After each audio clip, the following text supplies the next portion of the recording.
हा जो 3 दिवसाचा प्रोग्राम आपण अरेंज केलेला आहे सायबर फॉरेन्सिक्स आणि क्राईम इन्व्हेस्टिगेशनवर, याचा मूळ उद्देश असा आहे की जे सगळे जे आपल्या पार्टिसिपंट्स आहेत सगळे ते सगळे इन्व्हेस्टिगेटिंग ऑफिसर्स तर आहेतच, पण त्याच्यामध्ये डिटेलमध्ये जाऊन काही पॉईंट्सवर, आता इस्पेशली मी जे बोलणार आहे ते मेनली मेडिकल लिगल केसेस आणि मेडिकल लिगल पोस्टमॉर्टम्सवर बोलणार आहे.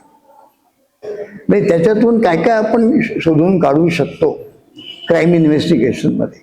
आणि याचा मूळ मुख्य म्हणजे असं आहे की जेव्हा व्हिक्टीमची बॉडी मिळते किंवा अदरवाईज इन्व्हेस्टिगेशन होतं, रेप केस असेल तर लिव्हिंग पेशंटमध्ये देखील आपण डिटेल इन्व्हेस्टिगेशन करणं. आता मुख्य म्हणजे DNA मुळे फार फरक पडलाय. पूर्वी आपण ब्लड ग्रुपवर थांबायचो, पण आता लास्ट 15-20 इयर्समध्ये DNA अनालिसिसमुळे साध्या ब्लड ड्रॉपवरून माणसाचं आयडेंटिफिकेशन येऊ शकतं. मग तो ॲक्युज्ड असो किंवा कुणी असो.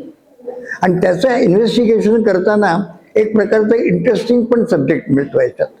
कारण साध्या ब्लड स्पॉटवरून विक्टीमच्या रेप केसमधल्या विक्टीमच्या बॉडीवर जो काही स्पॉट्स मिळतात त्याच्यावरून शोधून काढता येतं की ॲक्युज हाच आहे का नाही.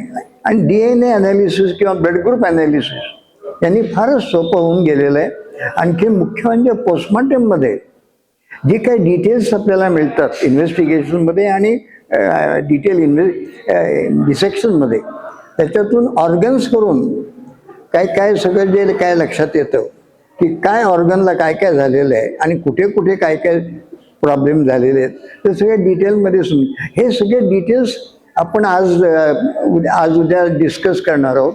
आणखी मुख्य म्हणजे सगळे जे इन्व्हेस्टिगेटिंग ऑफिसर्स आपले आहेतच आत्ताचे, त्यांना पुढे फर्दर डिटेल इन्फॉर्मेशन मिळून त्याच्यातून त्यांनी काही काही पॉईंट्स घेऊन पुढे त्यांच्या इन्व्हेस्टिगेशनमध्ये वापरू शकतात.